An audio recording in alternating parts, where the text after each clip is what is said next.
નમસ્કાર વિદ્યાર્થી મિત્રો, અગાઉના લેક્ચરની અંદર આપણે સહસંયોજક બંધની આપણે ત્રણ ડેફિનેશન વિશે આપણે સમજૂતી પ્રાપ્ત કરી છે: ધ્રુવીય, અધ્રુવીય અને સવર્ગ સહસંયોજક બંધ. આજે આપણે નેક્સ્ટલી આપણે વાત કરીએ લેટાઇસ એન્થાલ્પી એટલે શું. તો આપણે વાત કરીએ એની અંદર કે ઘન અવસ્થામાં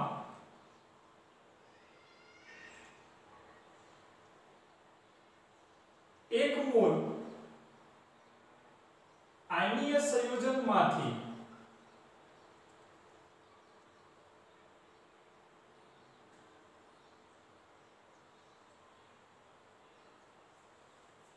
ઘટક આયનોને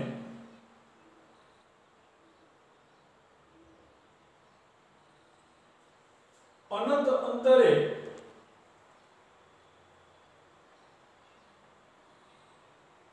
દૂર કરવા માટે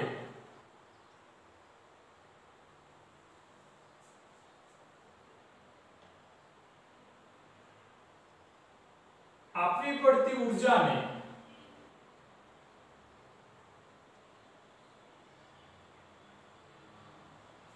લેટાઇસ એન્થાલ્પી કહે છે.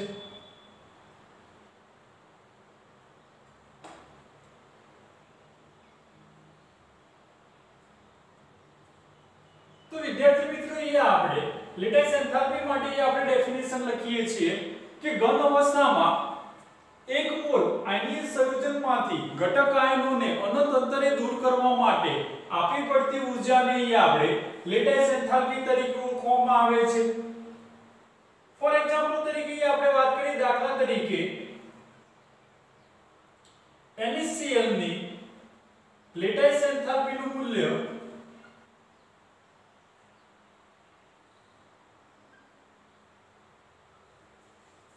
788 કિલોજૂલ પર મોલ છે.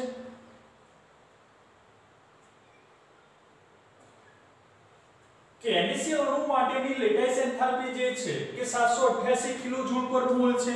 આનો અર્થ એવો થાય કે NaCl ની અંદર Na+ અને Cl- આયનોને અનંત અંતરે દૂર કરવા માટે અહીંયા આપણે 788 કિલોજૂલ પર મોલ ઊર્જા અહીંયા આપવી પડે છે. તેથી અહીંયા આપણે કહી શકીએ કે આમ આયનીય બંધનો આધાર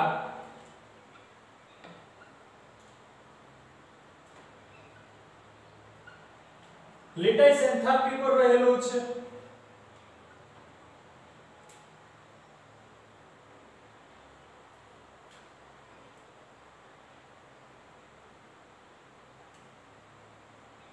કે આયનીય બંધનો જે આધાર છે એ લેટાઇસ એન્થાલ્પી પર રહેલો છે.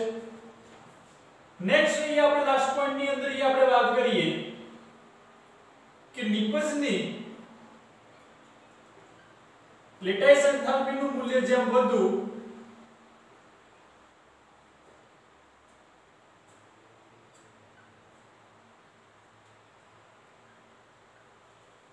તેમ આયનીય બંધ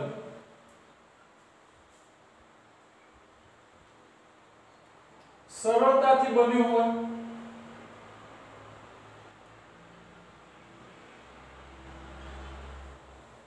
આમ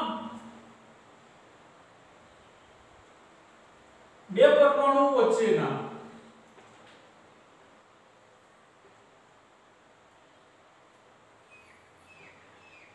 આકર્ષણ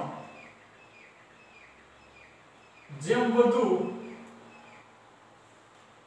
તેમ લેટાઇસ એન્થાલ્પી વધુ. તો વિદ્યાર્થી મિત્રો, આપણે વાત કરીએ છીએ કે NaCl ની લેટાઇસ એન્થાલ્પી આપણે લખી છે કે 788 કિલોજૂલ પર મોલ છે.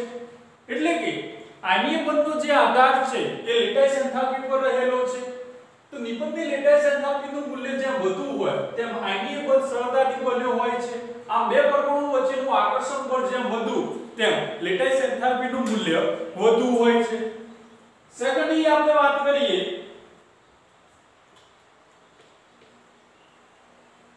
બંધ ઊર્જા.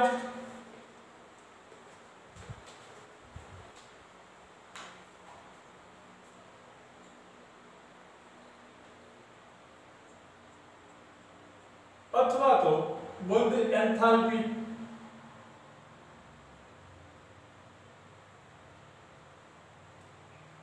તો એની અંદર આપણે વાત કરીએ કે 1 મોલ વાયુ પદાર્થમાંના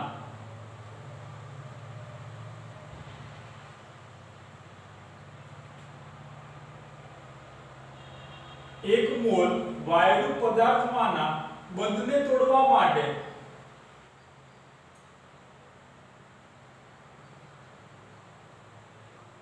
આપવી પડતી ઊર્જાને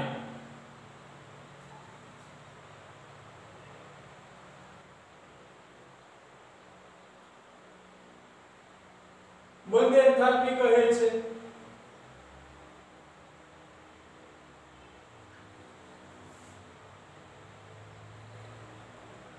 કે 1 મોલ વાયુ પદાર્થમાંના બંધને તોડવા માટે આપવી પડતી ઊર્જાને આપણે બંધ એન્થાલ્પી તરીકે ઓળખવામાં આવે છે.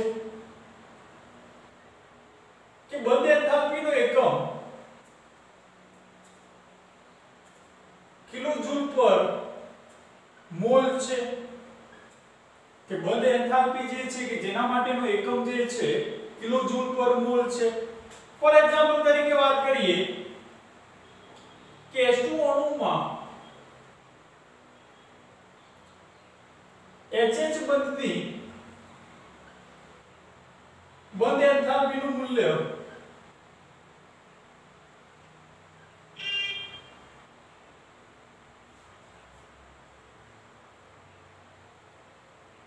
435.8 કિલોજૂલ પર મોલ છે. જ્યારે O2 અણુની અંદર આપણે વાત કરીએ કે O2 માં ઓક્સિજનની બંધ એન્થાલ્પીનું મૂલ્ય 498 કિલોજૂલ પર મોલ છે. N2 અણુમાં નાઇટ્રોજન જે છે એની બંધ એન્થાલ્પીનું જે મૂલ્ય છે એ 946 કિલોજૂલ પર મોલ છે. વિષમ કેન્દ્રીય અણુ માટે HCl અણુની અંદર આપણે વાત કરીએ કે એક H+ અને Cl- કે જેની બંધ એન્થાલ્પીનું જે મૂલ્ય છે એ 431 કિલોજૂલ પર મોલ છે. અને બહુપરમાણુય અણુની અંદર આપણે વાત કરીએ કે બહુપરમાણુય અણુ માટે બંધ એન્થાલ્પીનું મૂલ્ય બહુ મુશ્કેલ હોય છે. તો દાખલા તરીકે H2 અણુની અંદર આપણે વાત કરીએ તો ફર્સ્ટ કન્ડિશનની અંદર આપણે વાત કરીએ કે H અને OH બંધ તૂટે છે ત્યારે એના માટે જે બંધ એન્થાલ્પીનું મૂલ્ય આપણને આપેલું છે 502 કિલોજૂલ પર મોલ હોય છે. અને સેકન્ડ કન્ડિશનની અંદર આપણે વાત કરીએ કે OH બંધ તોડીએ છે તો એક H અને O ની અંદર રૂપાંતર પામે છે ત્યારે એની બંધ એન્થાલ્પીનું જે મૂલ્ય છે એ આપણને 427 કિલોજૂલ પર મોલ મળે છે. તો ડેલ્ટા H ના મૂલ્યમાં તફાવત જે દર્શાવે છે કે ડેલ્ટા H નું મૂલ્યની અંદર આપણે જે તફાવત દર્શાવે છે કે OH ના મૂલ્યમાં કોઈ ફેરફાર હોય કારણ કે રાસાયણિક પર્યાવરણની અંદર બદલાવ થાય છે. આથી આપણે બંનેને સરેરાશ બંધ એન્થાલ્પીનો આપણે ઉપયોગ કરવામાં આવે છે. આથી આપણે સરેરાશ બંધ એન્થાલ્પીનો આપણે ઉપયોગ કરીએ છીએ કે સરેરાશ બંધ એન્થાલ્પી જે છે કે કુલ બંધ વિયોજન એન્થાલ્પીના મૂલ્યને તૂટેલા બંધ ના મૂલ્ય વડે ભાગવામાં આવે તો આપણે સરેરાશ બંધ એન્થાલ્પી આપણે મેળવી શકીએ છીએ. એટલે કે 502 427 ડિવાઇડ બાય 2 કરીએ તો એપ્રોક્સિમેટલી આપણે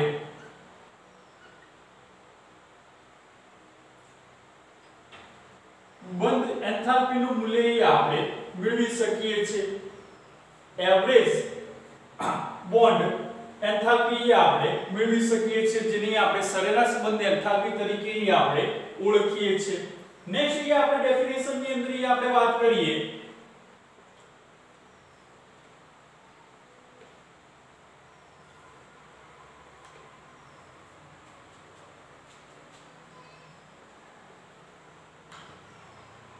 બંધ ક્રમાંક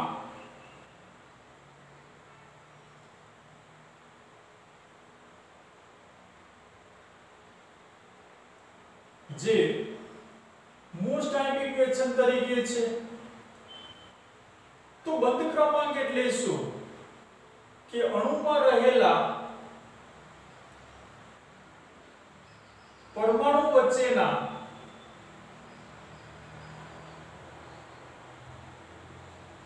બંધની સંખ્યાને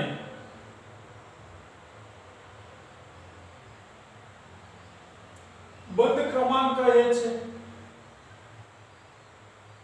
અણુમાં રહેલા પરમાણુ વચ્ચેના બંધની સંખ્યાને બંધ ક્રમાંક તરીકે આપણે ઓળખવામાં આવે છે. ફોર એક્ઝામ્પલ તરીકે આપણે વાત કરીએ કે હાઇડ્રોજન અણુમાં એક ઇલેક્ટ્રોનની ભાગીદારી થાય છે.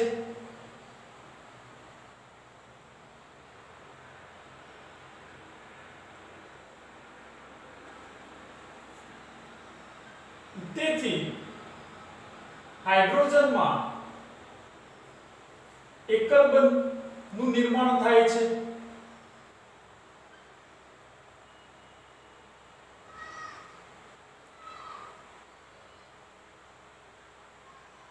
જેમ કે HH કે હાઇડ્રોજન હાઇડ્રોજન વચ્ચે એકલ બંધની રચના થાય છે. તે જ રીતે આપણે વાત કરીએ ઓક્સિજન અને નાઇટ્રોજનમાં 2 અને 3 ઇલેક્ટ્રોનની ભાગીદારી થાય છે.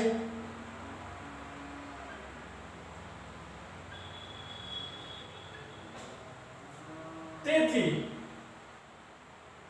O2 માં દ્વિબંધ અને N2 માં ત્રિબંધનું નિર્માણ થાય છે.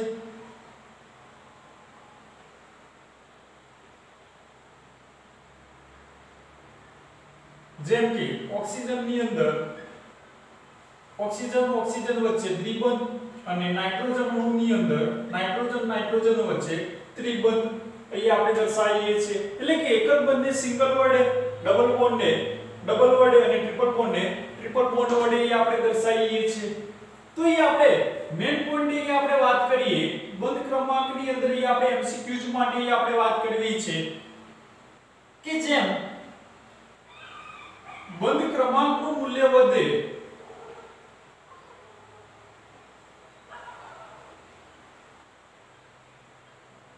તેમ બંધ એન્થાલ્પીનું મૂલ્ય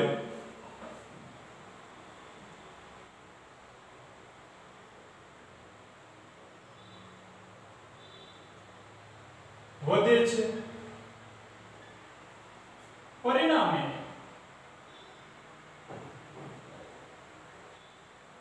બંધ લંબાઈનું મૂલ્ય બંધ લંબાઈ ઘટે છે. તેથી સ્થાયીતામાં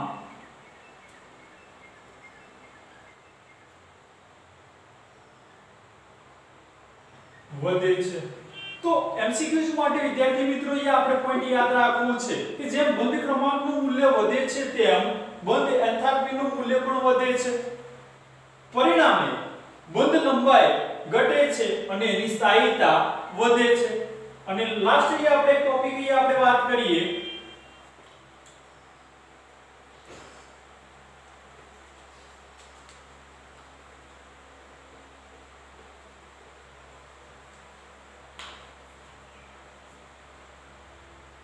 એ પણ મોસ્ટ ટાઈમ બી છે બંધ કોણ.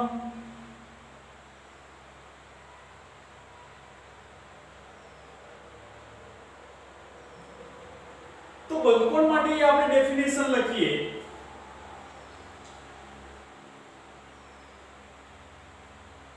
કે અણુ કે આયનમાં મધ્યસ્થ પરમાણુની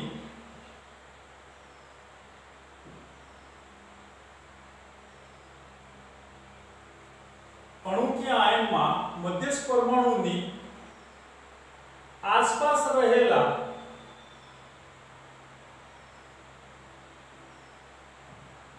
બંધકારક ઇલેક્ટ્રોન યુગ્મની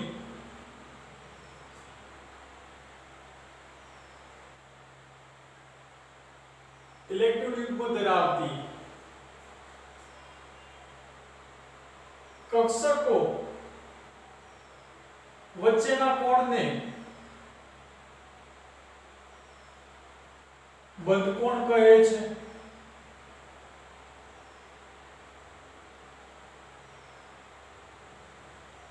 તો બંધકોણ માટે આપણે ડેફિનેશન લખીએ છીએ કે અણુ કે આયનમાં મધ્યસ્થ પરમાણુની આસપાસ રહેલા બંધકારક ઇલેક્ટ્રોન યુગ્મ ધરાવતી કક્ષકો વચ્ચેના કોણને આપણે બંધકોણ તરીકે ઓળખવામાં આવે છે,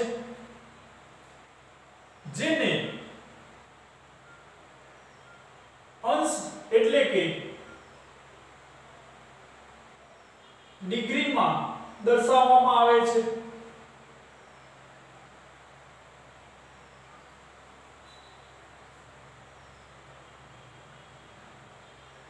જે સ્પેક્ટ્રોસ્કોપિક પદ્ધતિ દ્વારા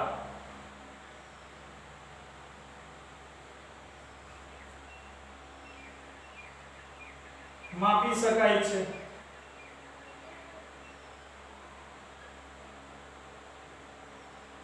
મેન પોઈન્ટ એ આપણે વાત કરીએ એમસીક્યુઝ માટે કે બંધકોણને આધારે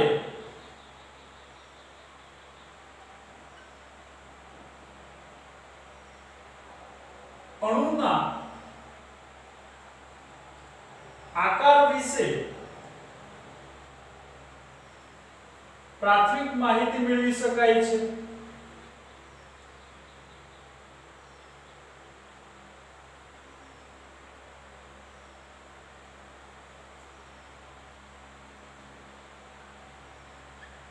તો વિદ્યાર્થી મિત્રો આપણે બંધકોણની અંદર આપણે વાત કરીએ છીએ કે અણુ કે આયનમાં મધ્યસ્થ પરમાણુની આસપાસ રહેલા બંધકારક ઇલેક્ટ્રોન યુગ્મ ધરાવતી કક્ષકો વચ્ચેના કોણને આપણે બંધકોણ તરીકે ઓળખવામાં આવે છે, જેને અંશ એટલે કે ડિગ્રીની અંદર દર્શાવવામાં આવે છે, જે સ્પેક્ટ્રોસ્કોપિક પદ્ધતિ દ્વારા એનું આપણે નિરીક્ષણ એટલે કે માપી શકીએ છીએ. મેન પોઈન્ટ આપણે વાત કરી છે કે બંધકોણને આધારે આપણે અણુના આકાર વિશે આપણે પ્રાથમિક માહિતી મેળવી શકીએ છીએ. દાખલા તરીકે આપણે વાત કરીએ ફોર એક્ઝામ્પલ તરીકે કે H2O અણુઓ છે, તો H2O અણુની અંદર આપણે વાત કરીએ કે મિડલ એટમ જે છે ઓક્સિજન છે, એની સાથે બે હાઇડ્રોજન પરમાણુઓ સહસંયોજક બનથી જોડાય છે. બે હાઇડ્રોજન પરમાણુઓ સહસંયોજક બનથી જોડાયેલા છે, તો એની ઉપર અબંધકારક જે ઇલેક્ટ્રોન છે એ 4 વધશે, એટલે કે ઓક્સિજન પરમાણુ જે છે કે તેની ઉપર આપણને બે લોન પેર હોય છે. તો મિડલ એટમ જે ઓક્સિજન છે, ઓકે, આમ રિયલ ની અંદર આપણે સમજીએ ખાલી કે H2O અણુ જે છે કે મિડલ એટમ જે છે મધ્યસ્થ પરમાણુ આપણને ઓક્સિજન આપેલો છે, એની અરાઉન્ડમાં આપણને બે હાઇડ્રોજન પરમાણુઓ સહસંયોજક બંધથી આપણને જોડાયેલા છે. તો એમની વચ્ચેનો જે બંધકોણ જે છે એ 104.5 ડિગ્રી છે. H2O અણુની અંદર આપણને બંધકોણ જે આપણને આપેલો છે વિદ્યાર્થી મિત્રો કેટલો છે 104.5 ડિગ્રી હોય છે, પરંતુ રિયલમાં 109 ડિગ્રી ને 28 કળા જેટલો હોવો જોઈએ. H2O અણુની અંદર બંધકોણ જે છે 109 ડિગ્રી ને 28 કળા અથવા તો ફેજ બોલી શકો છો, તો 109 ડિગ્રી ને 28 કળા હોવો જોઈએ, પરંતુ એ ઘટીને આપણને 104.5 ડિગ્રી જોવા મળે છે. આવું થવાનું કારણ શું છે? જે આપણને નેક્સ્ટ પાછળ આપણને થિયરી આપણને આપેલી છે VSEPR, એની અંદર આપણે સમજૂતી આપણને આપેલી છે. તો valence shell electron pair repulsion oxygen પરમાણુ ઉપર રહેલા બે લોન પેર એટલે કે ચાર અબંધકારક જે ઇલેક્ટ્રોન યુગ્મ જે છે એટલે કે બે અબંધકારક ઇલેક્ટ્રોન યુગ્મ જે છે એમની વચ્ચે મહત્તમ અપાકર્ષણ થાય છે, બંને વચ્ચે મહત્તમ અપાકર્ષણ થાય છે। આ અપાકર્ષણ થવાને કારણે આ જે બે બંધકારક ઇલેક્ટ્રોન જે છે, બંધકારક જે કક્ષકો છે એ અંદરની દિશા તરફ ધકેલાય છે। બંધકારક જે કક્ષકો છે એ અંદરની દિશા તરફ ધકેલાય છે, એટલા માટે આમ S2 અણુની અંદર 109 ડિગ્રી ને 28 કળા જેટલો બોન્ડ એંગલ હોવો જોઈએ, જે ઘટીને કેટલો થઈ જાય છે 104.5 ડિગ્રી થાય છે। ફરીથી એક વખત એ આપણે રિવાઇઝ કરીએ છીએ કે ઓક્સિજન પરમાણુની ઉપર રહેલા બે લોન પેર એટલે કે બે અબંધકારક ઇલેક્ટ્રોન યુગ્મ જે છે એમની વચ્ચે મહત્તમ અપાકર્ષણ થાય છે। મહત્તમ અપાકર્ષણ થવાને કારણે આ જે બે બંધકારક કક્ષકો છે એ અંદરની દિશા તરફ ધકેલાય છે, એટલા માટે જે બોન્ડ એંગલ જે છે આમ રિયલમાં હોવો જોઈએ 109 ડિગ્રી ને 28 કળા જેટલો હોવો જોઈએ, જે ઘટીને આપણને 104.5 ડિગ્રી જોવા મળે છે। ઓકે, તો વિદ્યાર્થી મિત્રો અહીંયા આપણે આજના લેક્ચરની અંદર અહીંયા આપણને ડેફિનેશનો અહીંયા આપણે સમજ્યા છે, બંધ કોણ, બંધ ક્રમાંક, બંધ એન્થાલ્પી અને લેટાઇસ એન્થાલ્પી વિશે આપણે સમજૂતી પ્રાપ્ત કરી છે। Thank you.